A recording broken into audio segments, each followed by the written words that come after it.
Welcome to Waste Your Time Wisely podcast.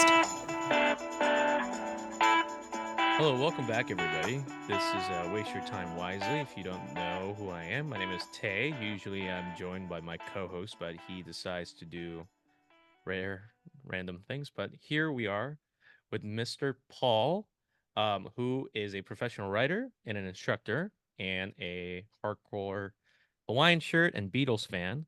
Could you tell us a little bit more about yourself, good sir? I'd like to tell you about the shirt first. So, for those who are interested, this is a shirt that was created and designed by Mr. Tay Yu, who some of you may be familiar with. Tay was in my all-time favorite class as a teacher. He and his four classmates were tons of fun, and I think the greatest compliment I ever got as a teacher was that one of them said, "This is the only class at Art Center where the students actually talk over each other." The idea being that they were really excited to be there and excited to talk about what they were talking about. So Tay was one of the ringleaders, and he and the other students put their faces together, and Tay put them on a shirt, and I'm wearing that shirt now. So that's the most important thing about me. The second most important thing is that I'm 5'7". But I want to point out that I went to the doctor recently for my annual physical, and he took an inch off my height, and I objected to this. Every inch that I have, I've earned. And Mhm. I don't want to hear that I'm 5'6" at the age of 29. Not that I am 29, but I was once and I remember it. So he wrote down in his notes afterwards something along the lines of patient got violent when he heard that he was shorter. I'm perhaps exaggerating a bit. But don't let people take inches away from you. That's the other important thing about me to know. You ever thought about wearing platforms like Tom Cruise? I do, but I wear them on my head. Good. That's good. Whatever increases the height. Yeah. I know that you have written stuff and you have even read stuff. But with that being said, could you tell us a little bit more about your career and what you have worked on? Sure. So I'm a screenwriter. If we're just talking about films that people might have heard of, as opposed to the many screenplays that never got filmed, I was one of the writers on The Little Rascals, and I can go into enormous details if you want. Liar Liar, Jim Carrey film, and I was one of the writers on Heartbreakers with Jennifer Love Hewitt and Sigourney Weaver and Gene Hackman. I polished a screenplay called Mouse Hunt, directed by Gore Verbinski before he did the Pirates of the Caribbean films. And I did a polish of the film The Neverending Story that I think got the film made. I have a quick question about Mouse Hunt. Yes. Mouse Hunt was one of the first movies I saw when I moved to America. And then I'm pretty sure I watched that movie as a 10-year-old by myself in a theater. I don't know how that happened, but it's true. Thank you for saying you were by yourself in the theater, so nobody else was there. Yes, Okay. which is not true. I think I was at a United, a theater I ended up working in Mhm. when I was a 10-year-old. And um, when you polished the script, were you the brainchild of the cheese factory, or was that already there? There was there was a draft of the script. Partner and I were brought in, and we met with Gore Verbinski, and we were hired for 3 weeks on a weekly basis, and we pitched lots of stuff in terms of making the film. We thought even better than the initial screenplay, and they wound up using, I think, three of our jokes in the entire film. So we joke writers in history, since that's all they used of what we had to pitch.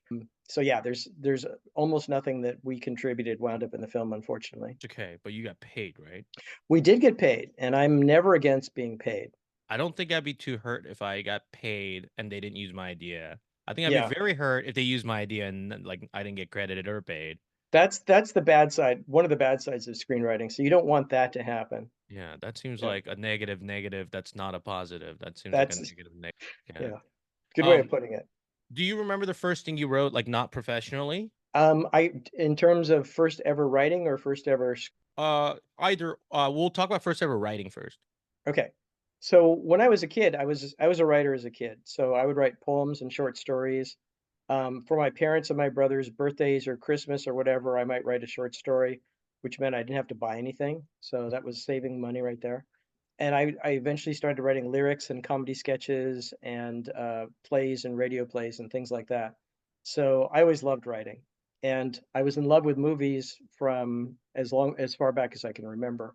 So at some point, it probably occurred to me, hey, I wonder if you could put those two things together. You could, like write and love movies at the same time, which would mean screenwriting. I wrote a couple of shorts, which I didn't film. I was writing them, and I started on a screenplay and got halfway through, and I stopped because I realized, first of all, I was handwriting it. I wasn't even typing it, let alone computerizing it. So I must have been ashamed of what I was doing in one way or another. I realized halfway through that I was writing about something that mattered intensely to me and couldn't matter to anybody else on the planet. And since you're wondering, what I was writing about was it was the formation of a band. And basically, the key thematic question in the movie is, are lyrics or music more important to a song? So you can see why I had to stop halfway through. And one of the lessons I took away from that as a teacher is you should really outline before you start writing. I think the reason most screenplays aren't finished is because people get what they think is a great idea and they leap directly into the writing of it because it's fun to get an idea and it's fun to start to realize that idea on paper. But unless you figured out what exactly is my premise, do I have a protagonist, antagonist? Do they have goals? What are the stakes if they have goals? What are the story possibilities?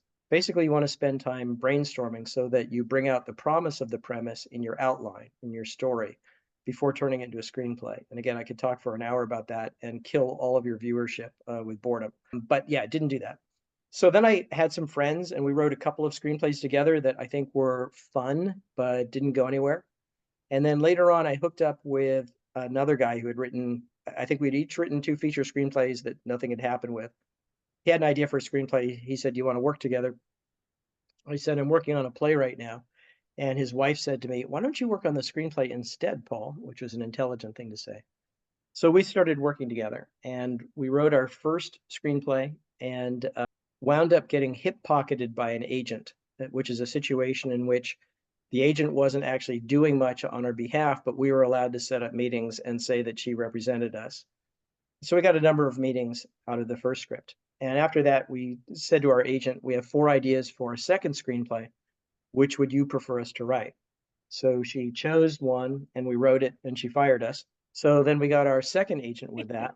And we got a lot of meetings from the second agent and the second project. It was a comedy drama and it was a period piece about baseball. And there was the lead is a child. He's a boy. So after we wrote it, we were told there's 3 things you should never write about. You should never do period pieces. You should never write about baseball. And for God's sake, don't have children as the center of a film. So it didn't get made. And we were told that at some point we were told nobody's making baseball films. And then 8 Men Out and 2 other baseball films came out at the same time. And we were told, yeah, we can't do anything with this. Everybody's making baseball films. So that's pretty much my experience of the film industry. You either can't do it because nobody's doing it, or you can't do it because everybody's doing it. But despite that, we got good meetings. We had people who read the screenplay, invited us in to pitch. 1 or 2 said that they actually kind of cried a little bit when they were reading the screenplay. We hope that was at the dramatic parts rather than the comedic parts. So our second agent decides to leave the film business to become a middle school teacher. And we asked him why. And he said he wanted to deal with a better quality of human being than he was dealing with in the film business. We said, okay. So we wrote our third screenplay, and this was one that was high concept, and it was our first high concept screenplay. And we sent it out to 4 different agents and met with them, and one of them signed us, and she said, "From now on, I want you to write this type of screenplay, not the type of screenplay that you were writing before." And that third screenplay, which was the first one she represented, sold to Universal. And we were told it was on the fast track for Michael J. Fox. And as far as I know, it's still on the fast track for Michael J. Fox. So I just hope Michael pulls the trigger one day or another so we can start shooting that film because it's been since 1990. And I think films, screenplays do grow better with time, but I think 34 years is enough time to wait, and I'm ready to shoot that sucker.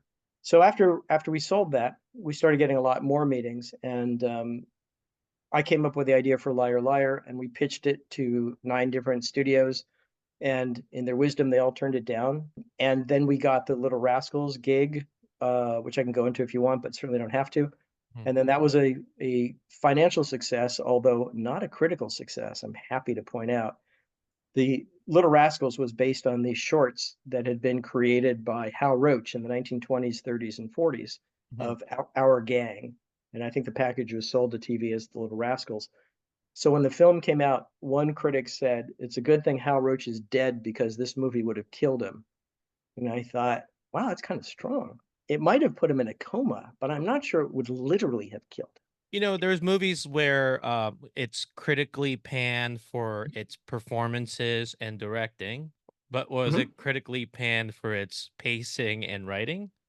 I think it was panned because it wasn't the Little Rascals from the 20s, 30s, and 40s. I Yeah, it's think very it different. was, Yeah, yeah, I mean, things have changed radically. So we set our film kind of in a timeless era, although there were a few modern references. And nobody, I think the critics largely didn't like the fact that we had actors playing Alfalfa, Spanky, Buckwheat, Darla, when the originals basically were Alfalfa, Spanky, Buckwheat, Darla, and people like that. So again, I think it was seen as a cash grab that they didn't like. Kids liked it a lot. And my wife taught middle school for many years, and she taught kids who grew up on the Little Rascals. And it was kind of a touchstone for their childhood. And I know that sounds overstated, but very positively. So that was fun. So after Little Rascals came out, we had a general meeting. By the way, stop me at any point when you start to nod off. no, it's fine. We had a I'm Okay, not we had a nodding off. general meeting. My Okay, listeners should okay. just listen. No, You know what? yes, A quick little thing. Don't forget yeah, where you are.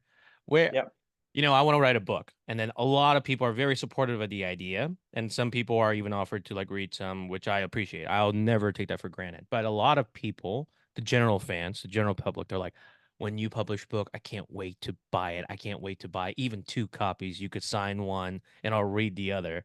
I'm like, you don't listen to my free podcast. You're gonna buy a $25 book. Are yeah, you, are you out of your mind? I don't yeah, say that last part, but I do question their intent. yeah. But yeah, so listeners have this. I have a pretty cool analytic where like people drop off, Mhm. like which part of the episode like people stop listening to. Yeah. I thought that was fascinating. Like my last episode about my drinking, there's like a whole part in the middle that Okay. nobody heard, and there's a big rise at the end. And I always go to that part, but it's not a segment.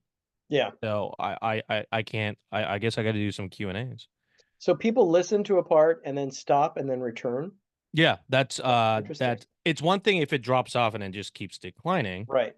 but Yeah. some people come back towards the end, and I don't know if it's like it's not a TV show where you like leave on and come back Right. on. So yeah, I don't know. Interesting. Maybe because you always do the striptease at the end and they're looking forward to that. I think that might be a sell. I Yeah. also thought, and then I get different feedback. So some people are like, I just like it when you just rant about things. I'm like, Right. okay. And Yeah. then some other people are like, oh, I don't want you to rant ever. Just interview people. That's funny. So let me do what I want to do if I'm gonna be Yeah. liked or hated for it. Yeah. Yeah. That's what you just said is like traditional producer and studio executive notes. We want more of this. Yes, we need less of this. It's like perfect. Let me just do that for both of you.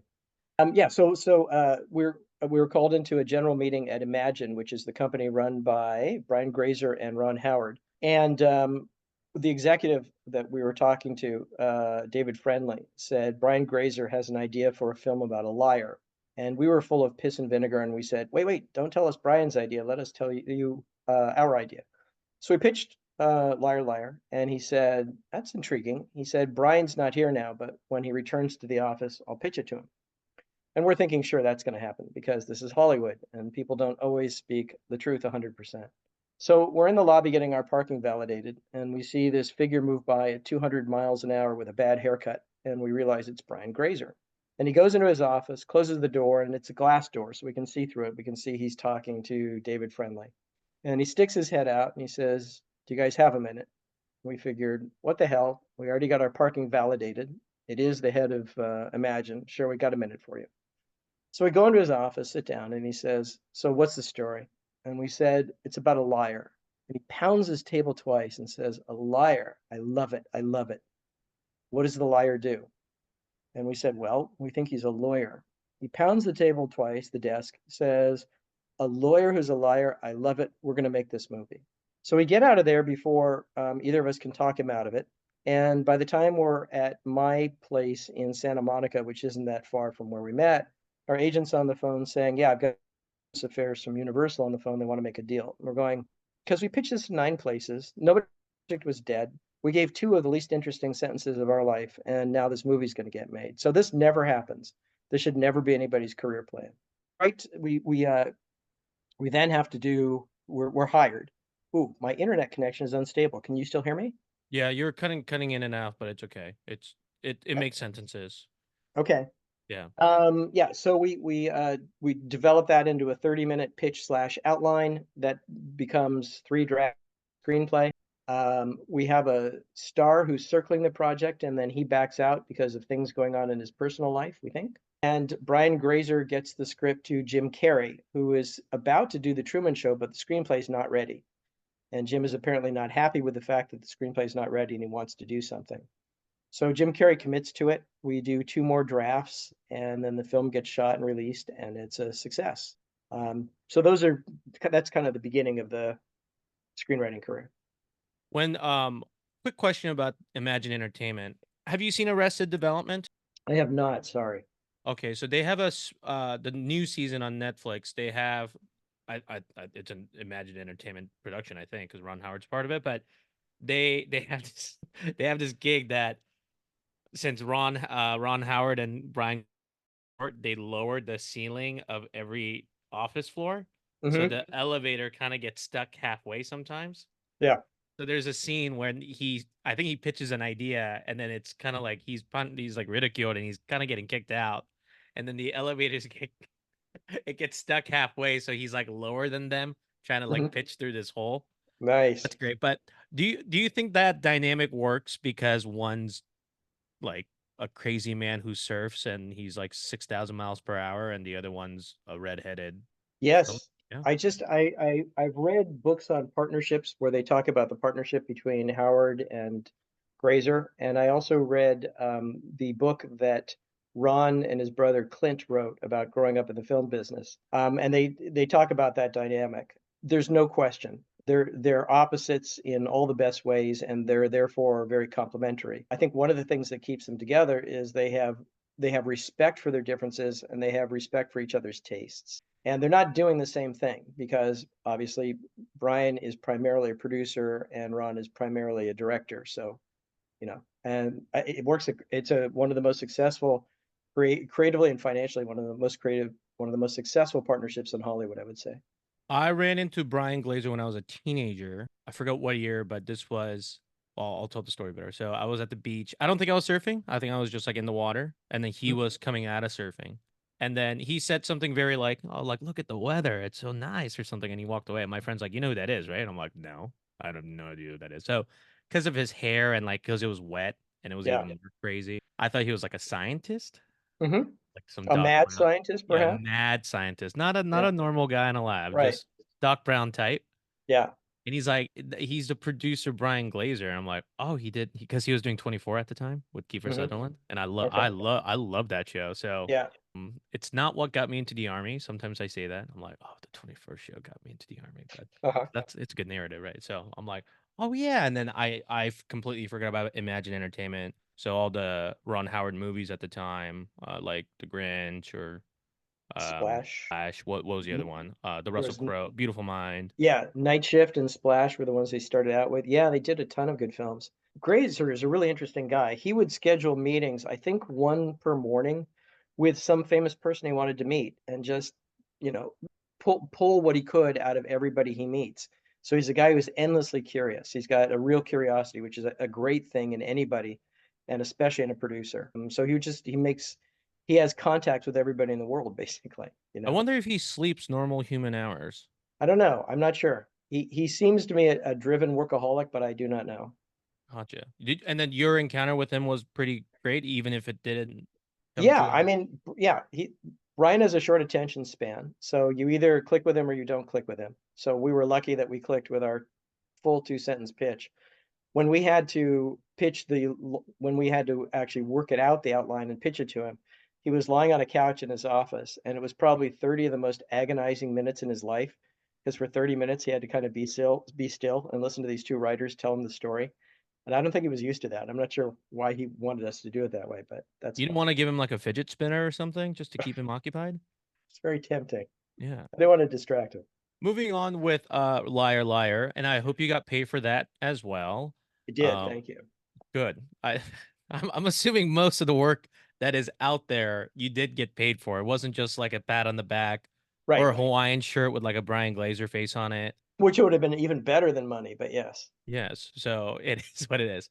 Quick tangent of the Hawaiian shirts. Have you always worn Hawaiian shirts? No, and in fact, I think they look foolish on people, including me.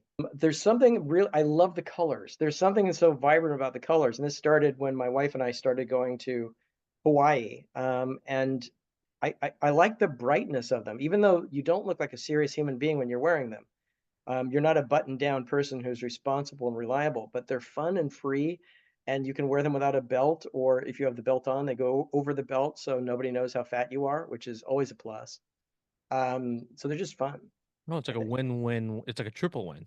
Yeah, and who could want more? I always wonder if there was like a spy wearing Hawaiian shirts because it's vibrant, but it blends in, right? Right. Yeah, that would be good.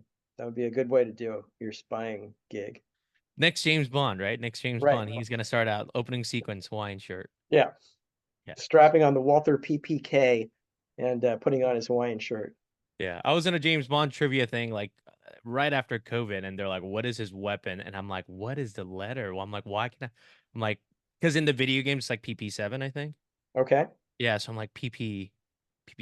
I'm like, that doesn't sound right, and I got it wrong. Who's your favorite Bond? Well, I grew up with Pierce Brosnan. Okay. And then Pierce Brosnan was in GoldenEye, and then the video game GoldenEye is amazing. That's probably one of the best video games I ever had, and I was really good at it.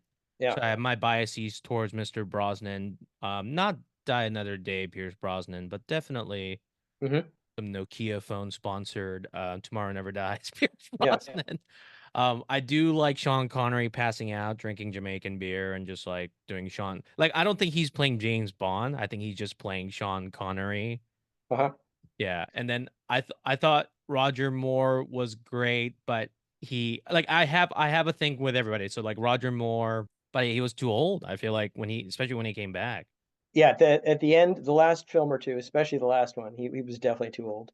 And then I feel like he was a nobleman enough. He was like, I feel like these actresses are too young. They're like, Yeah. Roger, it's okay. And he's like, it's not that the uncomfortableness comes through the screen, but I feel like there was some timidness. Hmm. And I feel like Timothy Dalton didn't get enough shots. Hmm. I do feel like he had the best title, License to Kill. I think that's, It's a good title. Yeah. yeah, and Duran Duran song, right? Probably. I'll have Yeah, to yeah, take your word for that. yeah. And then George was okay.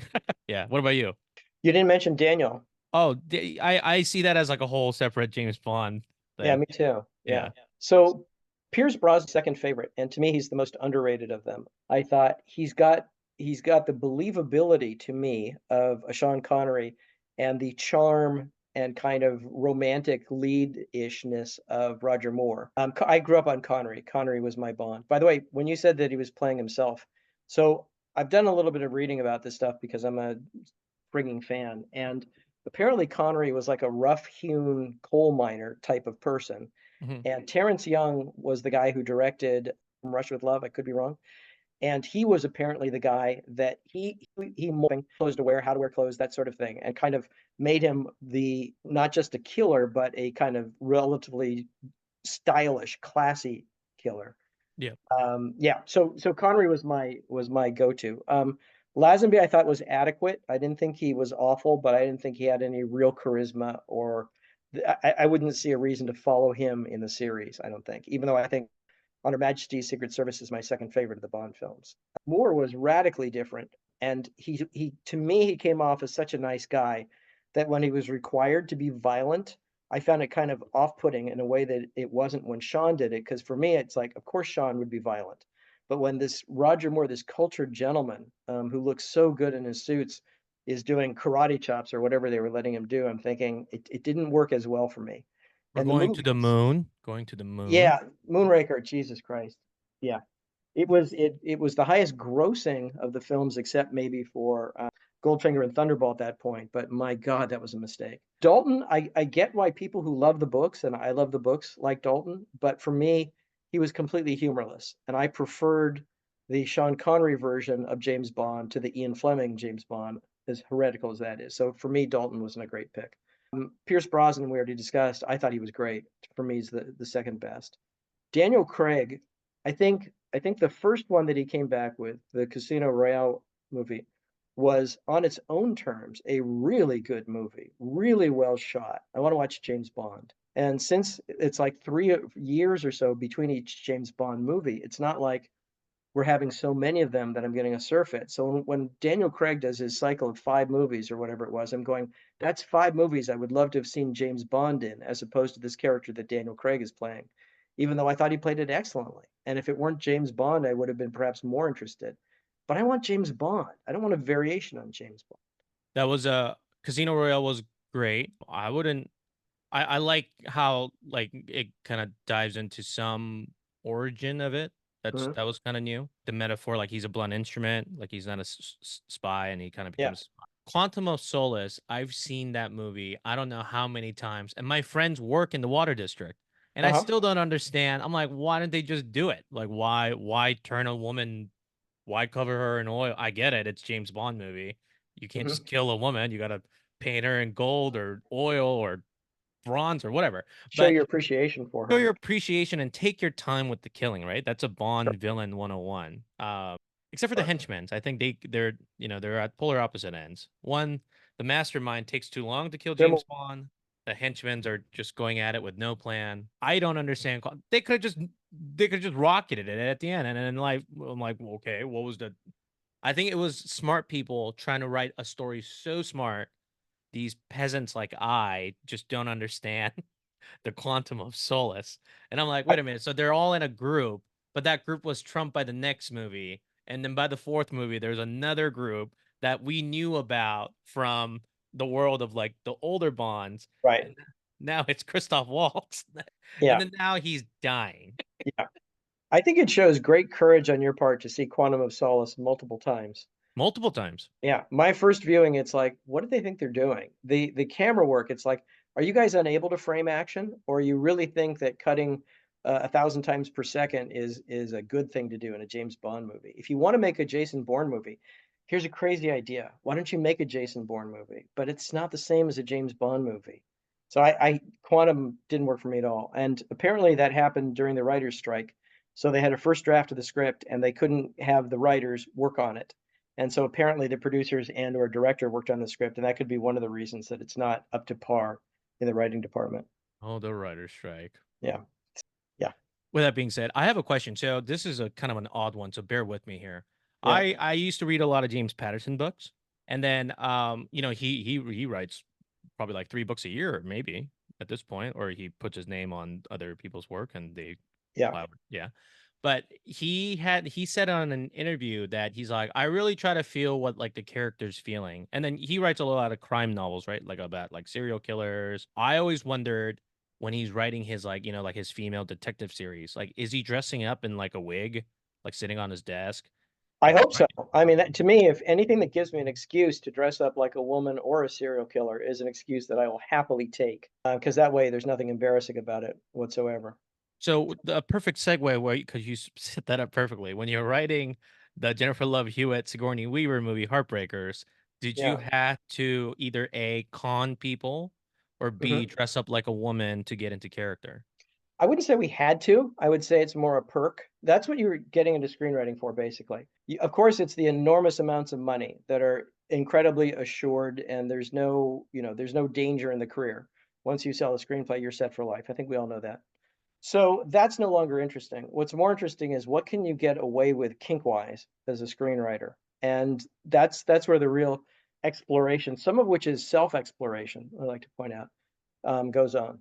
Was Heartbreaker written as like an autobiography or a biography to you? Like, did you ever rob anybody and or been swindled and or been Jennifer Love Hewitt at one point of your life? So the original screenplay was written by a guy named Robert Dunn, and this was in 1990. And the film came out in 2001, so that's an 11. The screenplay was sold in 1990. I don't know when it was written. Film came out in 2001, which is an 11-year incubation development period. For people who are not in the industry, that probably sounds shocking and insane. And there's two reasons. One is it is shocking, and two is it is insane. But it's not atypical of the development process.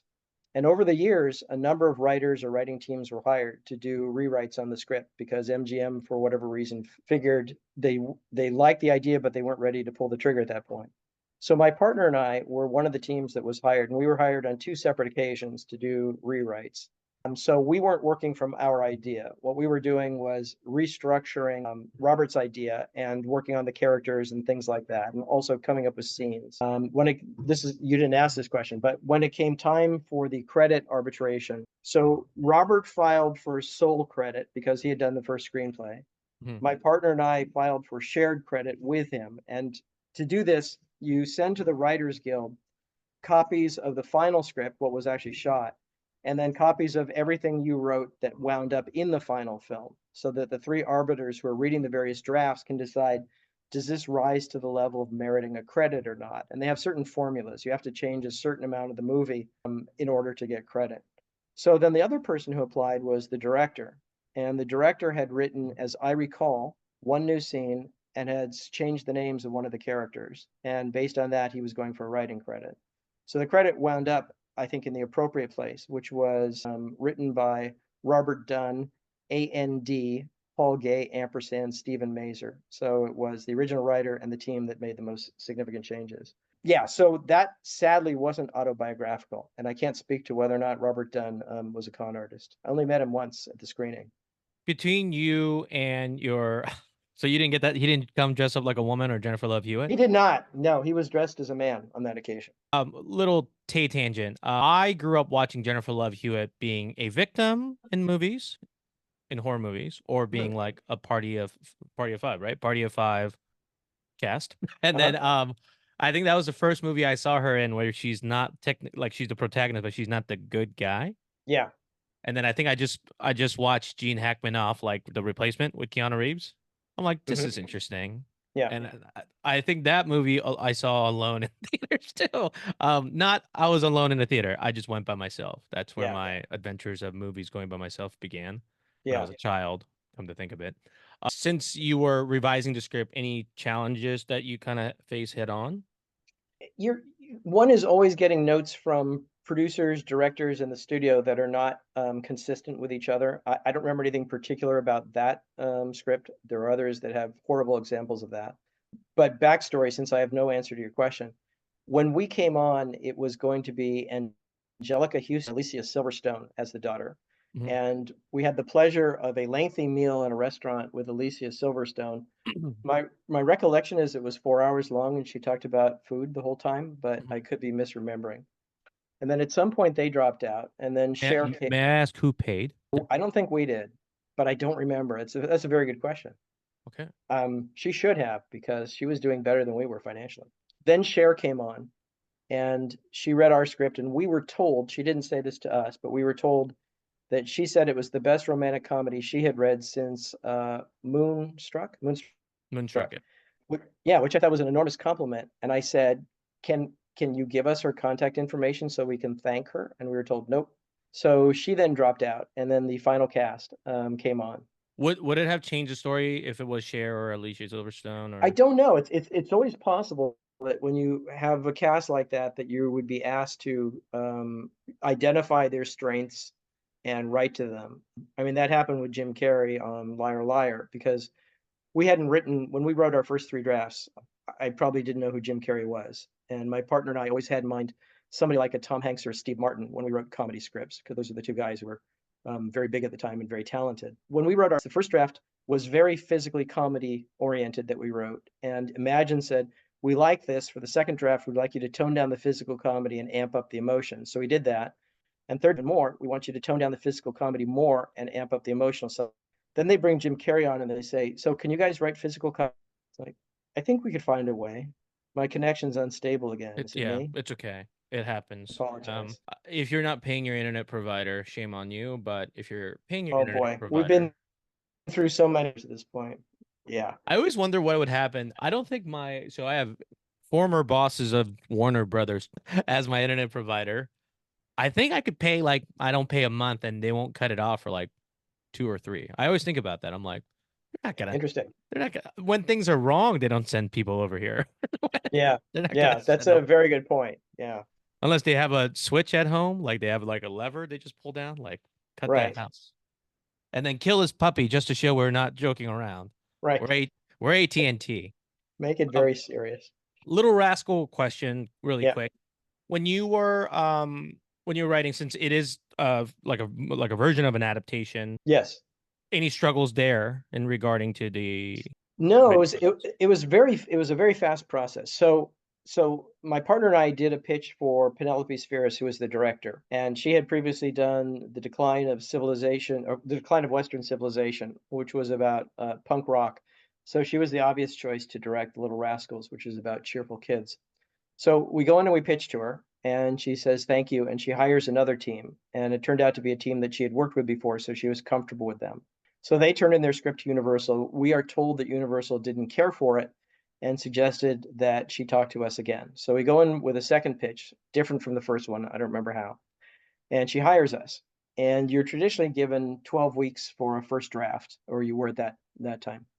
And we were told that the rights to the characters, which were held at that point by either Amblin or Universal, and they had to make a decision as to whether they're going to make the movie or not. And they had to make it really, really quickly.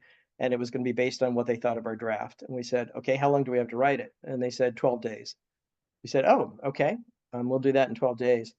So they gave us an office next to Penelope's on the Universal lot. And oh, I should say, before we did the first pitch, I did not know the Little Rascals. I knew of them, but I'd grown up on the Three Stooges, and pretty much you have to choose in life between the Stooges and the Rascals, between the Beatles or the Stones. So when we are going to do the pitch, I went to Blockbuster or whoever, got a bunch of VHS tapes of the Little Rascals, and thought, this is really fun. Alfalfa was just a fantastic character, and his relationships with Spanky and the others were a lot of fun. So, okay. So when we're hired, what we do is we meet with Penelope, the director, and we go over the Little Rascals shorts because we wanted to feature what are the most memorable or best scenes that they did and tie them into the storyline that we're creating for our film. So we would agree upon what the scenes were, what orders they would, or what bits we would use, what order they would go in, construct the screenplay. And since we had no time, basically, it was pretty easy to do. We were writing from 9 in the morning till 6 at night, 5 days a week for 12 days. And Penelope, to her credit, gave us instant reactions to what we would write. So she's in the next office doing pre-production on the film in case it goes forward. And at the end of every day, we put a pile of papers on her desk. The next morning we come back and those papers are on our desk and she's written on them. And it's usually variations of this is shit or this is good. And that's good because you don't have to spend a lot of time arguing. It's not a philosophical discussion. She either likes it or she doesn't like it. And at some point she sees me laugh, it's going in the movie. So then that became the goal, to tell a story that had, we hope, some heart, that would have that people who grew up on the Little Rascals or our gang would have fondness for, that new kids would enjoy, and that would make Penelope laugh. So that was the goal. Segue, because you mentioned it as well. Beatles and Stones. Do you like any of the Stones song that, like, you know? They're my third favorite band of all time. To me, it's an insane dichotomy. It's like, do you like John or Paul? And the answer is yes. Do you like the Beatles or the Stones? Of course I do. Are you insane? But what if you ask Yoko Ono that? What would she say? Okay, so we can't talk about Yoko because she's still alive and I don't want to get sued. Yeah, but I mean, my God, when I saw Gimme Shelter on a TV, a black and white TV set for the first time, that was the documentary Altamont, where the You person froze was out after documentary. dead.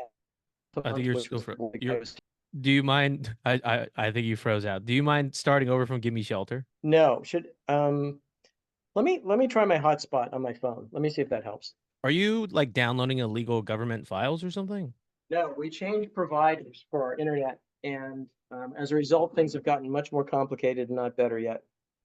Is it So the I suspect former? something like that's going on. Is it the former owners of Warner Brothers? I'm sure it is. All right, what am I trying to do? Give me a second, Yeah, take your time. please. While you're doing that Personal lovely background, by the hotspot. way.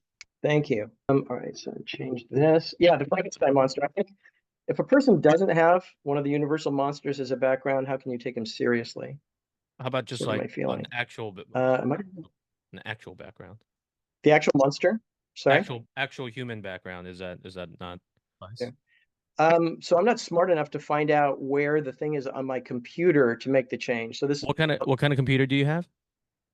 Lenovo. You want to go bottom left to the setting or bottom right to the Wi-Fi logo. Yeah, and then whatever your hotspot network is, you want to connect to that. Right, but my thing isn't showing that I need to go to. Um, Let me ask you this. Do you think we can get through the podcast without Yeah, a yeah, room yeah, set? yeah. Oh Okay. yeah. We'll All right, we should be done within. It always depends on what we talk about, right? I That's know. Yeah, yeah, yeah. It's up to yeah. you. I always want a slate, but That I'm would be the fun. recording this is always fun. I've never had like I always have fun with anything and anything, but Hmm. editing, oh my Lord, Yeah, I rather be tortured. I rather like through your career of teaching, I rather you give me 10 of the worst scripts you ever read, and then I try to make that into a short film in a day yeah, than yeah. edit. Because I at can least I'm imagine. hands on. So Yeah. back to you. Sorry about the Stones, but Hey, Stones are great. They're the most exciting straight rock band I've ever. I think your internet provider is a Beatles fan, so maybe they'll like it better if you talk about the Beatles. Favorite Beatles album? Sergeant Pepper's Lonely Hearts Club Band, followed by Revolver, followed by A Hard Day's Night. That's probably one of the best album covers. Oh, I love it. God, Good it's old great. Sergeant Pepper. Yeah. And then I don't have, I mean, this might depress you and you might even leave, but my friends aren't that big of Beatles fans. They like them, but they're not like not enough because I pitched this idea. Why don't we dress up like Sergeant Pepper's Lonely Heart Club Band for Halloween? Mhm. Yeah. And then one of them's like, yeah, like he's not a logistic king. And the other one's like, oh, I don't know. I don't really like the Beatles. And then the third one's like, does that mean we have to hang out all night together? Because Funny. I don't want to just walk around like I'm Ringo. Yeah. My friends are around somewhere.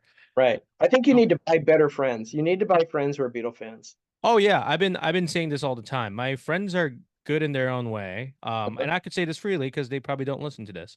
So yeah, and then they're just flaky. And Yeah. I could that's a whole nother episode we're gonna talk about, but I mean, they're nice people, but I don't need nice people. Even if they're mean, I need dependable people. I Yeah. need people to pick me up when I'm falling downstairs with my crutches. God knows. So, So I need strong, reliable people, not yeah. just reliable people. Physically and morally strong. Yeah. One time, real quick story. My tire popped driving on the 5 freeway because that's what happens in LA. Because there was like a metal crowbar in the middle of the road. And then it was like 1:30 in the morning, and my girlfriend, who I was dating at the time, just showed up. Because I told her, I'm like, hey, I'm gonna be late. Or like I might just go home because my car has a flat tire. She's like, "Where are you?" I'm like, "Oh, I'm by like the 5 in Los Feliz." She's like, "I'll show up." She drove up just to check up on me. Oh, And, that's and we great. were I think we were only like a month in, and like my friends of 14 years would they would just laugh. They'd be like, "Ah." Call AAA. I mean, I think if I was, it's weird because if I was in a peril, like I'm injured or crippled, I think all Right. of them would show up. Yeah. But if it's like, "Oh, I have a flat tire," they're like, "Okay, well, change it." Guys are so different from non-guys. Yeah. So it's just anything. Do Yeah. you have a favorite Beatle member? I'm a Paul guy, but I love John and to a slightly lesser extent, George and Ringo. For me, I think the critical consensus has shifted a little bit, but when I was growing up, John was the cool guy. He was the acerbic guy. He was the witty guy. He was seen as the artistic guy. He was definitely the leader of the Beatles in the early years. Definitely the guy who founded the group. I would say the best lyricist of the group. He had all sorts of things going for him. Paul had tons of things I also think he had going for him. One of the reasons I side with him is that I think critics loved John for his political stances, at least as much as his music. And I think Paul got piled on because he was a crazy guy who wanted to live with a wife and love the wife and bring the wife along. So I think a lot of the criticism was who they were as opposed to their music. Speaking of Yoko, I just read a really interesting New Yorker article about John Lennon's watch that was like stolen or like sold. There was like this big issue with his, so Yoko Ono gifted him a watch right before he passed away. Okay. And then it was like auctioned off. It like went to Turkey for a while in the hands of some dealer. Then it went to Switzerland. Now it's in Geneva. So there's a court case about that. I'll try to send you the article. I read it on. I'm an old human, so I read actual physical copies of magazines I because remember those very well. I like killing trees, I suppose. Yeah. So, and then I have gone long way since reading Sports Illustrated for kids at age 12 till reading the New Yorker now. Yeah. Um, do you have a favorite Beatles? Do you play any instruments? I wish. No, when I was a kid, my mother gave me piano lessons. I thought I wanted to learn, and in fact, they got me a secondhand. They got the family a secondhand piano. She could give me lessons on, but I had no talent and unfortunately no particular Yeah.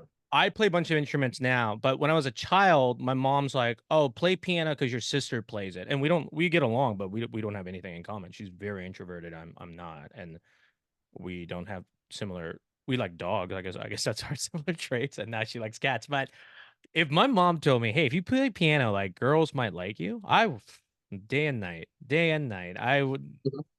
I I sleep with the keyboard probably. That Yeah. is, it's one thing that she did not understand her son too well. And then when I was in high school, she's like, "Hey, what instrument do you actually want to play?" So going into high school, I Yeah. said drums, and she's Mhm. like, "Fuck no, no drums." Okay. So she didn't want drums in the house. She didn't want you rehearsing. Yeah, she made a big mistake. She's like, "When you could afford your own drum set, buy your own drum set," and I did. And she can't go back on her word. She has too much ego to do things like that.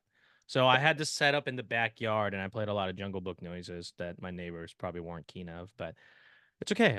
Yeah, so I play multiple drums. Probably not so good at most of them, but I'm pretty good at guitar, pretty good at bass. Yeah, I'm okay on the drums. I dabble on the piano. How do you like the Beatles? I really like how they're very versatile. And I don't think people give him, like, I'm sure the older people do, but I think people don't give him enough. You could literally give like an alien from space or somebody first person listening to them for the first time their albums, don't tell who the artist is.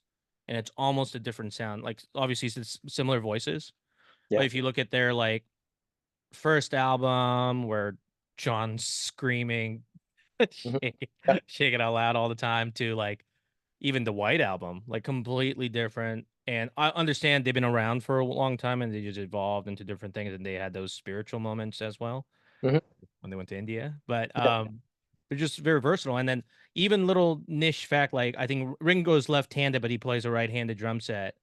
And I think he starts his fill with like his left hand first. And Mhm. then something about that kind of just, he's a really good, I think he's very underrated as a drummer. Yeah. Yeah. And then just like weird things. And then I think he married a Bond girl, Paul Right. McCartney's still playing, all that stuff. So even like Paul's instruments are famous, right? Mm. Like his bass, and Yeah. even I find George and like Eric Clapton's relationship fascinating. Oh my God. That's another whole nother podcast, I feel like. Yeah. I never want to have a friend that I'm giving up my wife to. You never think about that? You never be like, and he writes a song about her? Never had a song? Yeah. No. That would be so freaky. That would be so freaky. Or he wrote a movie about her? It's so strange. Yeah. Yeah. We have some rapid fire questions. I'm sure we could talk about other things and then we'll kind of go on. So just one word answer or whatever you want to describe. And this is something we do with all the guests. So just quick questions. So it's a Uh, competition pretty much. You're going to put me up against all your funny guests here. no, not all my guests are funny. They know that. Okay. You could tell them that. All right. I And will. then my co-host is not funny, and you could tell him that. He's really funny in real life. Like he's great. But Mhm. his wife, or his girlfriend, now his wife, told him like, you sound different on the podcast. He's like, I do. I'm like, yeah. I'm like, why do you not know? He's like, Yeah. I do. And he's a podcast whore, so he's on two podcasts, and he sounds different on both podcasts. I'm like, do you not? Interesting. I'm like, you need to hear you. Yeah. Yeah. But back to you. Rapid fire questions for our guest. So Paul, what is your favorite number? I have two. One is seven, because I like the shape, and the other is 47 because I went to Pomona College, and Pomona has an obsession with 47, and it's one of the reasons that the number 47 recurs in various TV series, especially science fiction series, including various iterations of the Star Trek series. Is Pomona has kind of metastasized 47 and sent it out into the ether. And a math teacher at or professor at Pomona once proved that 47 was equal to all other numbers. So therefore, if you have 47, you have everything. Is that, I don't want to irk you or get you riled up or have steam coming out of your head. Is that just Pomona, or is that all the colleges there, like Claremont and No, just Pomona has the 47 obsession. gotcha. One of my best friends went to Claremont, so I learned all about the colleges of the Yeah. CMC and Scripps and Pitzer and RV Mud, right? Harvey Mudd. Yes. Yeah. All right. Favorite color? Blue green followed by red violet. There's a sequence at the end of 2001, A Space Odyssey, Mhm. in which during the Stargate sequence, when we're floating above the Earth or another planet, and there's gold and green, I think, mixed in together, that is just incredible. I think there's a red and gold sequence there too. Those colors just they send me. I'm trying to see that movie in with a live orchestra when they do that. Oh, Usually, that's yeah. cool. Favorite place to visit? It's got to be Hawaii. I mean, it sounds so stupid, but it's incredible. You wanted one word, and I'm giving you paragraphs. It's okay. I love visiting there because it's so relaxing. Because my idea of a fun day is breakfast by the ocean, looking out at the ocean, then sitting at the wall by the ocean with my feet up reading for a couple of hours, and then lunch by the ocean. And it gets even more exciting after that. I know you're very close to the ocean in Santa Monica, but you ever thought about just moving to Hawaii? No, I would hate moving there. It's so great for a couple of weeks a year that it would just be home if I moved there. It wouldn't be special. It wouldn't take me out of my ordinary life. And plus, it's incredibly expensive to live there. And the weather, which is great for 2 months a year that I'm there, I think would be oppressive for 52 weeks a year. You don't want to just get a nice trailer and a hammock and a tent? So tempting. Yes, we'll talk. Would you rather know when you die or how you die? That's interesting. Well, when I die would be very helpful for insurance purposes. My creative writing teacher in high school, who was one of my best friends for the rest of my life, I asked him once when I was in high school, "Would you want to know when you die?" And he said no. And I said, "Why not?" And he said, "That takes away the fun of it." I think I would be so obsessed with either the method or the date that that would take over my life to some extent. So I think I'd rather not know either. But if I had to know, I guess the date, I guess. Okay. When will you rather share your search history with the world or share your credit card statement? If I answer that truthfully, I could get in trouble. I wouldn't want to share either. Yeah, I guess I'd share my search history first. gotcha. I don't want to have people know how many times I've looked up Ringo Starr. You're yeah. Do you think women have men figured out better or men have women figured out better? Man, I think they're from different planets right now. I think they're getting less similar. They're apparently polls have shown that politically they're getting less similar. I think there is more of a desire to see the other person as the other than as fellow human beings. And we're in an insane period. I definitely don't want to get political, but the Yeah. idea that we're in a period where people can't even define what a woman is anymore, I find just bizarre. So I don't think either really understands the other right now. I do keep hearing the narrative even before Biden dropped out that the race is going to kind of depend on the swing states, suburban woman. And Hmm. I'm like, that doesn't even sound like a big like a swinging vote. But I mean, I Yeah, guess it's if the race is close enough, and now there's a woman candidate running. I wonder who her vice president's going to be. Probably Gavin Newsom, but it is what it yeah. is. If Every 4 years, I'm horrified that in a nation of 330 million people, these are the candidates we're throwing up. And I use throwing up on purpose. Hey, like we said earlier, it makes sense to somebody. I guess. It doesn't have to make sense to us. If you could go anywhere and then time, money, vacation, logistics wasn't an issue, where would you go? I'd go back in time if time's not an issue. There are certain things I'd like to revisit from my childhood to see from an adult perspective. Certain opportunities I didn't take advantage of that I'd like to see. It would also be fun to see my parents now that I'm an adult and they're dead, to see what they were like when I was a kid, things like that. I would also like to grab my 30-year-old son and bring him back in time to meet my dad because my dad died before my son was born. So that's what I'd like to do. And then this is with the concept of like it wouldn't skew up your Right. Yeah. Yeah. The goal would not be to destroy planet Earth in doing so. planet Earth, and then you have like a third leg and a face tattoo, right? Okay. Yeah. The third leg, but no face tats. Yeah. Worst travel experience. Yeah, the one that comes to mind was I was from Pittsburgh to meet with Bruno Sammartino, the professional wrestler, to interview him. And the weather was pretty bad. And the guy who was seated next to me, I think was a pilot or had flown or was a very frequent passenger. I forget which. And he was telling me, darted basically, that nothing ever phases him when we're flying. So you can see where this is going. So lightning starts striking, there's thunder, and we're pitching and yawing, and we're dropping like 20 feet at a time. And the guy is clutching his armrests and praying to Jesus. And I'm not making fun of him because I was doing the same thing just internally, but he was actually doing it externally. And for me, it was like a perfect movie moment with somebody saying, "Nothing scares me," and then the scary moment. So that's a lot of fun because if you know ahead of time you're going to survive, great. Then it's just a stupid ride. But Yeah. if you don't know that ahead of time, it's like I don't really want to plunge to my death in an airplane. Dude, I would love to die in an airplane just because it's like I'm sure I was going somewhere I probably wanted to go to. Right? I don't work in a business where they're like, oh, I gotta go to. I don't want to shit on any city, but I have to go to San Francisco for a work meeting, and now I'm crashing. I'd be like, well, I guess that's my life, right? But Yeah. and Yeah. then I've flown with pretty high up with the back open for the military, Okay. and then once you experience that, you're like, it's not that bad, Uh-huh. I'm going to take your word for that. Yeah.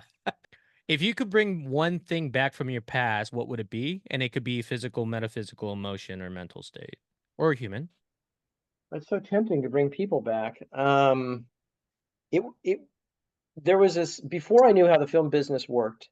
The love that one has for movies before one is a part of them is different from the love afterwards because you're seeing how the sausage is made. I remember my second viewing of 2001 in a reissue when I was very young as being at that point the most transformative movie experience of my life. The sense of wonder that it evoked in me is something that I've never had again to that degree with any other movie. I would love to have movies come out that made me feel that same way and or I would love to be able to feel that same way about the movies that are coming out. But it was not mixed with any feelings of how's it going to do at the box office or what are the critics going to say or anything like that. It was just a wonderful sense of wonder of, oh my God, I'm being taken to a place I've never been before. I concur with that. Do you have any questions for me? Yes. Why are you doing a podcast? It started out because my friend lives in Dana Point and we didn't see each other enough. Yeah. And then we would Zoom because we had that stubborn ego, like, I don't want to go there and you don't want to come here. Right. Sure. And then the schedule didn't work out.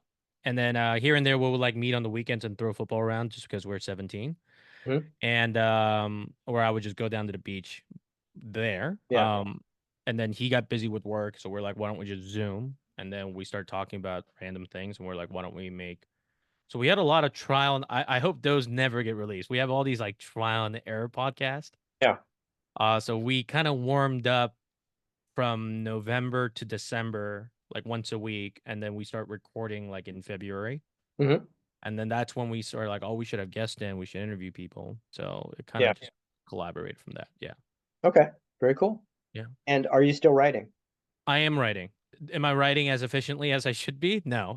Do I have a deadline of someone asking for an outline and or draft at a certain time in the morning the day before we go over it? No. But I do lie to myself and say I have a deadline. I have a Okay. little where'd you go? I have a little cube timer. I Hmm. set it for an hour and I write, or I set it for 30 minutes and I write and I drink coffee and I come back. Cool. I notice, I'm a chatty little cat box. So when I go to like Starbucks, like if I go into the store, like I talk to all the baristas, I talk to like customers there, Yeah. and and I don't start conversation. It just kind of happens. I think because I'm talking, people kind of chime in, and Yeah. then I'm there for like 46 minutes and stuff like that. So Yeah. 46 is very specific, by the way. yeah, not an hour, not And half an hour, not 47, which is the not magic 47. Yeah, number. almost there. And then I'm like, Yeah. nope, I did not go to Pomona. Right. Oh, speaking of schools, really quick, you've been teaching for a while. Yes. What do you see a pretty vast difference between students of the now and the students when you started? So it's a great question. It's sort of difficult to answer because, well, I'll just answer it. So part of so I teach screenwriting and I teach at a film school, at a school that includes a film department, I should say. So one presumes that the people who are spending lots of money to go to a film school would love film. And a lot of the students do love film. I'm always dismayed at the people who are in the class who don't know movies, who don't know directors, for example, Kubrick or Hitchcock. And when a title is mentioned, they're not familiar with it. I I think students were more knowledgeable about that when I started teaching at Art Center 10 years ago than they are now. And I get that, there's so many rephrase. When I grew up, the film business was much younger, obviously, because I grew up a number of years ago. So But my favorite movies went back to 1931 when films like Dracula, Frankenstein, Dr. Jekyll and Mr. Hyde, and M came out. So for me, I never thought of those particularly as old movies. I thought of them as these are among the favorite movies that I've ever seen. So I loved horror, fantasy, and science fiction, and to a degree, I loved comedy at that point. So I would see anything I could get my hands on TV, and it wasn't work. I did it because I loved it. I would love it if more students felt that way. I have a feeling that in my 10 years of teaching, more students did feel that way at the beginning of my teaching period than they do right now, but I could be wrong about that. I don't know if the sample size is big enough. What I love in students is curiosity, people who are eager to learn, people who are sponges at learning, rather than people who are defensive and are afraid that you're going to make something worse as opposed to being open to making something better. And again, I don't know if I have a big enough sample size, but I think people might have been a little bit more open to that beginning of my teaching career than they are now. Hmm. It's that sort of a thing. One of the things I have no problem with ignorance. It just means that you don't know something. And we're all ignorant about most of the things in the world. So ignorance for me is not a problem. What I do have a problem with is lack of curiosity. I belong to screenwriting groups on Facebook, and it's fascinating to me to watch the questions that are asked and the answers that are given. And one of them, called Screenwriting, has 80,000 members ish. And there are maybe five people who are obviously professionals who will answer lots of questions, and there's a literary manager who will give advice. And the number of people who clearly have never sold anything in their life and probably never written anything, who are disagreeing with the advice and saying that that's wrong and giving contrary advice and challenging the people who actually know what they're talking about. It's not that everything that an authority says is true. It's not that everything an experienced professional says is true. But I think one should be open to learning from them and comparing them with what one has observed rather than being the person who goes, no, no, no, you're full of shit. That's not the way it works. And people will argue about things like there's a literary manager on Facebook who talked about the fact that somebody who wanted to be a client had sent him a derivative thing. It was IP that he didn't own. And when the literary manager pointed that out, got rude with the literary manager. So the literary manager was posting that experience basically as a cautionary tale. Don't do either of those two things. Don't send me something based on IP that you don't own. Intellectual property is IP. Yep. So it could be based on a comic book or a novel or a TV show or whatever that the writer did not own. And then, so don't send anybody stuff you don't own. And the second thing is, when a professional tells you don't do that, don't get mad at the professional. The professional is actually doing you a favor by educating you that you're hurting yourself by doing that. And don't be rude to them. The number of people who disagreed with the literary manager was fascinating to me. Some of them were basically shitting over him for giving that advice. I'm thinking, you people are the people that he's addressing. You guys who are telling him what a jerk he is for doing this are the people who have no chance in this business whatsoever. So why not just be open to listening as opposed to having to be right and having to give your 2 cents, which is so clearly wrong. So I see that attitude occasionally in my students, not usually as strongly as that. And I think, it's a waste of your time and your money to take a class or be a part of a Facebook page if your point is just to disagree and not learn. If your point is to have all barriers, rather than be a sponge and soak up the best of what's around you and learn from it. From my experience at the wonderful venue of Art Center College of Design, because unlike other students in our film department, I'm friends with people in other departments besides film and photo. I Yeah, venture off and talk to people because I'm never going to learn it. I'm never going to learn transportation design the way they do, right? right. Probably not. Not that I know of. And then I'm never gonna learn fine arts like they will. So I always wanted to take electives if it worked out with my schedule and everything like that. And I used to always just crash classes. A lot of people don't know this, and hopefully it wasn't even about meeting people. That's what a lot of people think it is, but it's a small school and it's really sad. Like I went to a school of 80,000 and that school had better friendship retention than a school of 2,000 and then probably a Yeah. department of 55, I think. Wow. Yeah. So it's fine. Like we kind of work together and stuff like that. But like not cashing anybody out, and this is not just limited to art center students, but a lot of young people kind of reach out to me and be like, all right, like how do you think I could get a job and stuff? I'm like, well, a lot of it has to base on like openings and luck and like where you stand and if they're hiring or not, right? Yeah. Unless you're so talented. because it's different selling a script. That's like on your merits of your work. But if you're trying to get a job, like they have to be hiring. They're not just gonna be like, Right. oh, there's this new kid, I'm gonna make a spot for him. Right. Like most people don't have budgets like that. So I always say like you got to do your stuff right. Like your resume should be ready.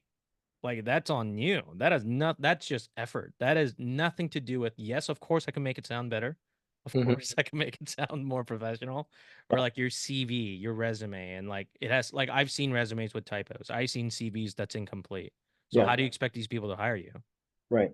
And like again, it's very different from I made a short film or I made a spec commercial and someone saw that and they're like, "Oh, this is really good. I should contact the makers of it."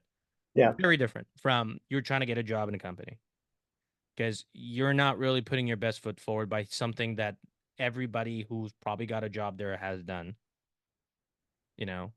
I remember asking you about like, like how you got started at Art Center and stuff, right? But Mhm. even with that, like that's because you have a professional background and people know your character. It wasn't like, oh, they Googled your name and they're like, he looks nice. Right. Right? So I don't know. I always saw, and then like I was older than the kids, or the students at Art Center. Hmm. So even the ones who were very like well prepared in school, like in transportation design, like I just had a friend who graduated and she got a job and she's like, I feel like an imposter, but I'm like, you're new, like you never had a real paid job before. So like, why would you think like if I had a first like someone went crazy enough to give me $100 movie, like $100 million movie, Hmm. Yeah. I'm one way or another, even if everything's going great, it won't. But even if everything was going great and I had great support, I'm still gonna be overwhelmed. Right. When I go to movie sets and I see the techno crane guy comes with the techno crane, Hmm. I still get overwhelmed. I'm like, wow, look at that thing. Yeah. They're like, all right, we're gonna do like an aerial shot. I'm like, an aerial shot. I'm like, wow. And the guy's like working really hard, like filming and focusing on the DPs, like talking. Like I love being on set. I Yeah. do I like working on sets a lot? Sure. But do I like the hours? No. But I love being in a movie set. It's such a weird playground for me. Yeah. So Yeah. I do, but a lot of that's even going back to Art Center, a lot of people complain about their short film, how they shot for 11 to 12 hours, but they also complain they don't have enough time to shoot. And I'm like, like when you're working for someone, Touchstone Pictures, Mhm. you don't get to just be like, oh, we're wrapping at 10, I'm tired. Right. It's like you're at 12 and you're like, I'm not gonna make my day. Yeah. I need to cut some stuff, right? Yeah. So, and that happens with professionals. So like I'm sure some people shoot very economically, but I don't know. It's a little kooky world for me. And then there was a whole thing for me. I've only went to public schools, Hmm. and then this was the first private school I've been to since I was in kindergarten in Korea. Hmm. So it was a little different dynamic. Yeah. Yeah, so that was Yeah. kind of interesting. Yeah. The thing about resumes, as you may remember, one of the purposes of my class is to try to get students to think in terms of professionalism and how to enter the industry where they're going to be dealing with professionals. And I hear stuff like that about typos and resumes, and I think, has nobody taught these kids? Has nobody taught them what's required? If you want to get into the workforce, if you want to be taken seriously, you actually have to not make those mistakes. I mean, it's so basic that it's almost embarrassing for me to say it to my students, but if you're turning in an outline that is rife with errors in spelling, grammar, and punctuation, you're not helping yourself. It's this business is so insanely competitive that you don't want to give readers any reason not to read your work. And it's challenging to me when students don't do that. Anyway. I have a friend, and I could safely talk about this because I know he doesn't listen to this. I have a friend, his partner is an actress, and then she was in a movie. And then I don't know how he swindled the director, but he's like, "Oh, could you read something I wrote?" And I'm like, "Why do you want to dampen the relationship of your like partner's professional career?" Anyway, but so I gave him notes on his writing. I'm like, Mhm. like I know you, so I know this is kind of based off your life, right? Yeah, But there's no dilemma. It's just like scenes. yeah, Like, oh, there's a cool guy on a motorcycle. right. And then it's like based, but even if you're writing based off your life, you can't write everything in it because it might not work. And he kind of like back pocketed. And then the director said the same exact thing, just much nicer than me Yeah, because I read the notes. yeah, So, and then he kind of shelved the project. because I think his ego kind of got in the way. Yeah. But I I find that kind of fascinating. lot Like if Spielberg read my script and he said he hated it, Mhm. I'm not gonna be like, I hate Steven Spielberg. Right. I might ask him, what do you hate about it if you have the time? Right. And if he was nice enough to be like, oh, like this is good, but this is kind of bad, like I would take that in. I don't have to make those changes, but Right. I But you're open to and interested in hearing of what they are. of course, because I've seen his movies. I've seen him do stuff. Like I don't think he's just name only, right? Right. He's I've seen a whole documentary about a mechanical shark that does not work in salt water as much as it does on the freshwater. And him telling Tom Cruise that he doesn't have to run that long because he's gonna cut when he turns the corner in World of Worlds, and Dakota Fanning will be screaming top of her lung at age 11. And I've Yeah. seen that. So if he said, "Hey, you know what? This is not that great," and I would be like, "How come?" He'd be Hmm. like, "Ba ba ba ba ba." I'll be like, Right. "All right, thank you very Yeah. much." That's the intelligent adult way to approach notes, I think. But even as a child, I feel like I would have been even more malleable in that way. Yeah. But I don't know if it's like a mental fortitude. They kind of create this like barrier around their like creative stuff, so they're more strong about it. Like they're not confident enough. But it's like my parents aren't rich. Like I paid for my own school with scholarships and GI Bill benefits. So and I'm never jealous of anybody with rich parents. I'm like, good for you, Yeah. like, hey, get what you could get. Like, um, but all these people who made these short films that they were like secretive of, I'm like, where are they now? Like all these people made these projects, like, oh, I can't show you. Like, I don't want anyone to see it. I don't see it in festivals. I Yeah. don't see it circulating. So like you spend what, $20,000, 40,000 just to have the home collection. I could do that flying to Ireland. Right. I hear you. I hear you. Yeah. So it's some school complaint there. But with that being said, are you writing anything? I know you directed some shorts last year or 2 years ago. Yeah. A couple years ago, I wrote and directed 3 shorts. The first one was released called The Vampire, and we got into 5 festivals. We won Best Comedy Short, one of them. And I'm basically figuring out what to do with the other 2 shorts. Haven't decided. But in terms of writing, I'm completed a spec with one partner and am writing query letters for the spec. And I'm working on a screenplay with another partner who is a former student from Art Center College of Design. So those are the 2 things I'm actively working on writing wise right now. Can you share a premise? I can't, I'm sorry. I'm not trying to be a dick, but it's better if I don't. No, I like people when they're dicks, especially when they say, I'm not trying to be a dick. Can you say the genre? Yeah, sure. The one that my partner and I finished is a horror comedy, and the one that my other partner and I are working on is a comedy that's based on an incredible true story that you wouldn't believe if it hadn't happened, but it did happen. Okay. Autobiographical? Neither one. Okay. Yeah. Last question. A fully loaded question. I wanted to know your thoughts on what's happening with Vince McMahon, but I'm kidding. I don't think that's a 3-minute answer. You're a wrestling fan. Yeah. Are you still a wrestling fan? I am, but less than I was when I discovered wrestling at the age of 12.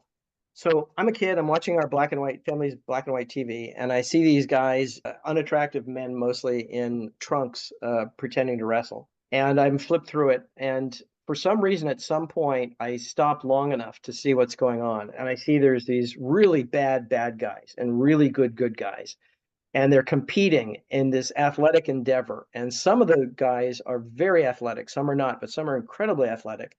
One is a guy named Rocky Johnson, who turns out many years later to be the father of Dwayne The Rock Johnson. Yep. And one is his tag team partner, Peter Maivia, who turns out to be the grandfather of Dwayne The Rock Johnson.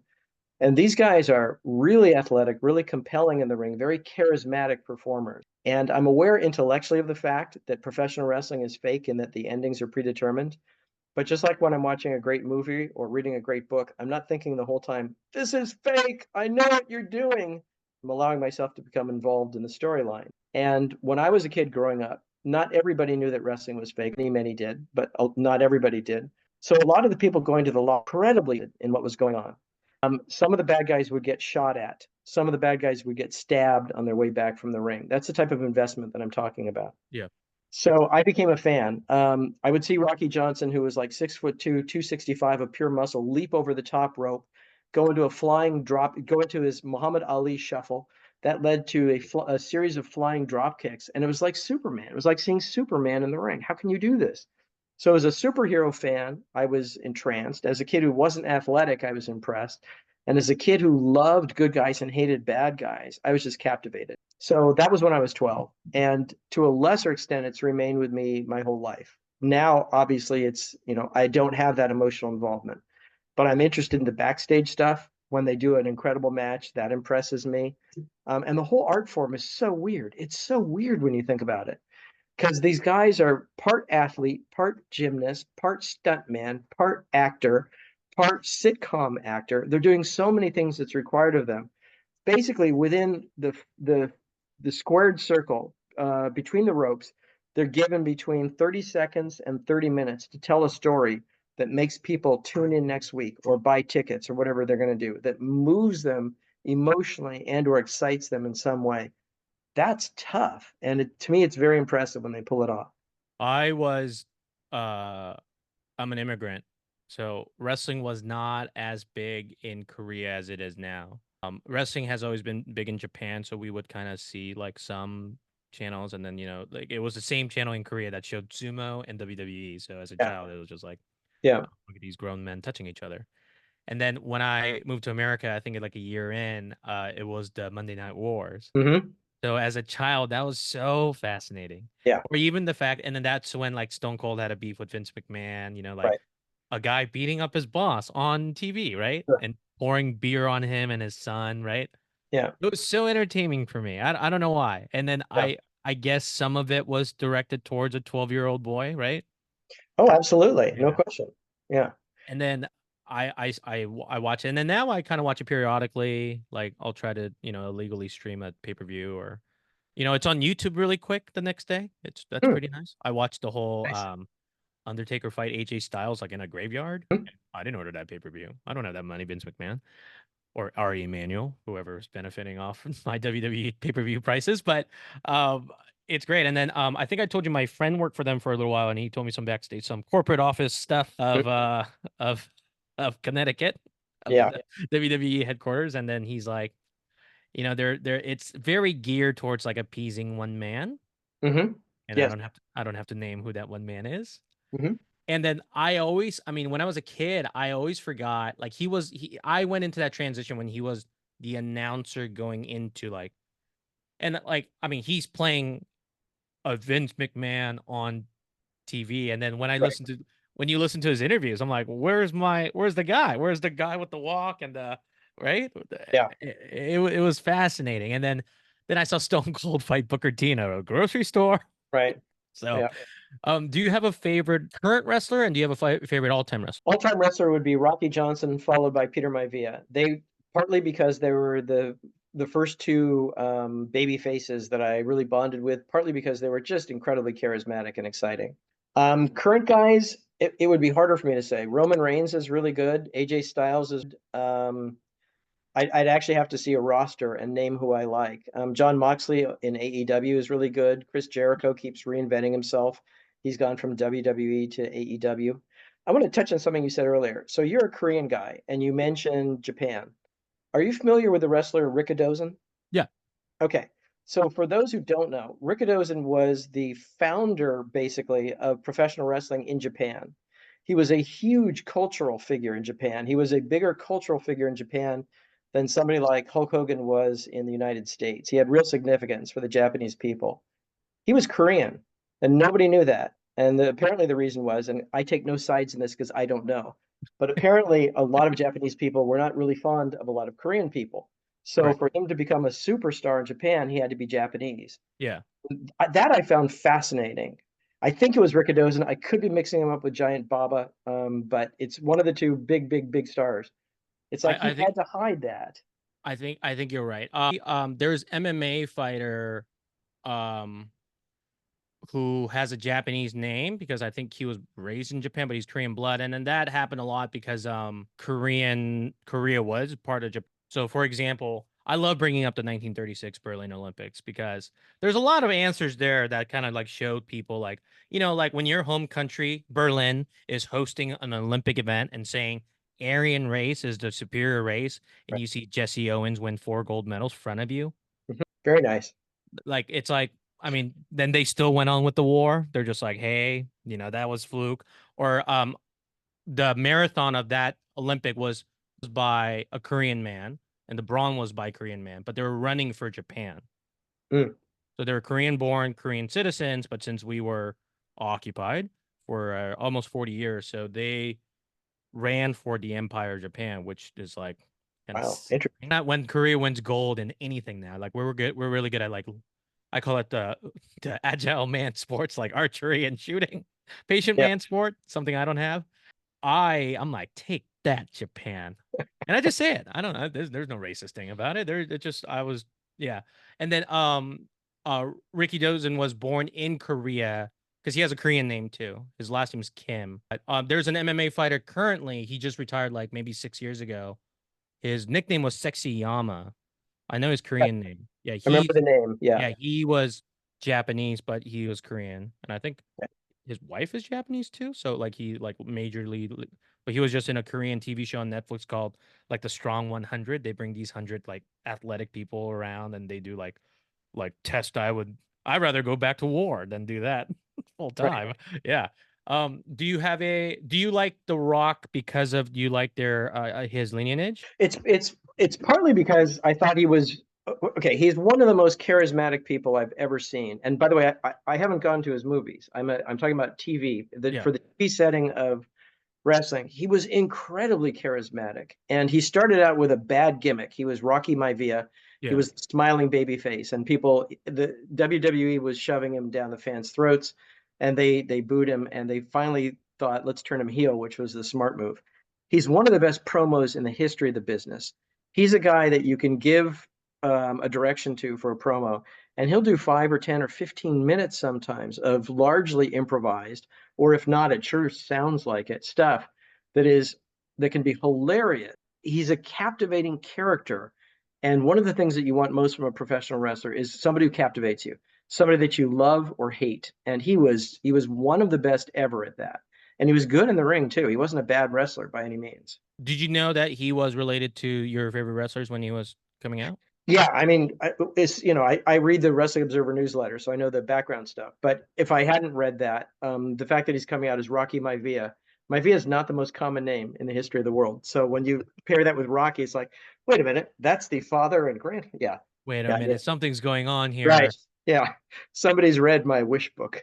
Do you have a favorite wrestling event or a match? The most emotional match I ever saw was Peter Maivia, the grandfather of The Rock, fighting Mr. Paul DeMarco, the ultimate heel in the Cow Palace many, many years ago. And Mr. DeMarco had dethroned Ray Stevens, who in the Northern California territory was God, and he'd sent him off to a different promotion.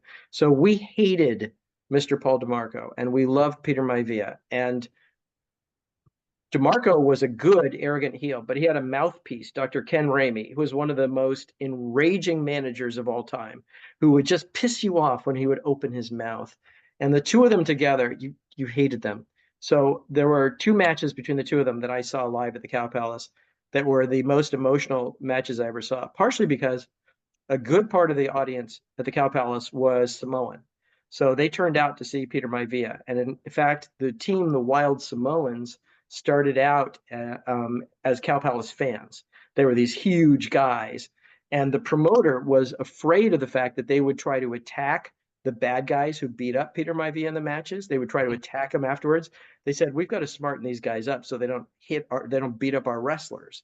So they brought him into the fold basically to have him stop attacking the bad guys who were taking advantage of Peter Maivia. And these two guys became huge stars. And in fact, one of them was the father of Roman Reigns, and he Yeah. just died recently.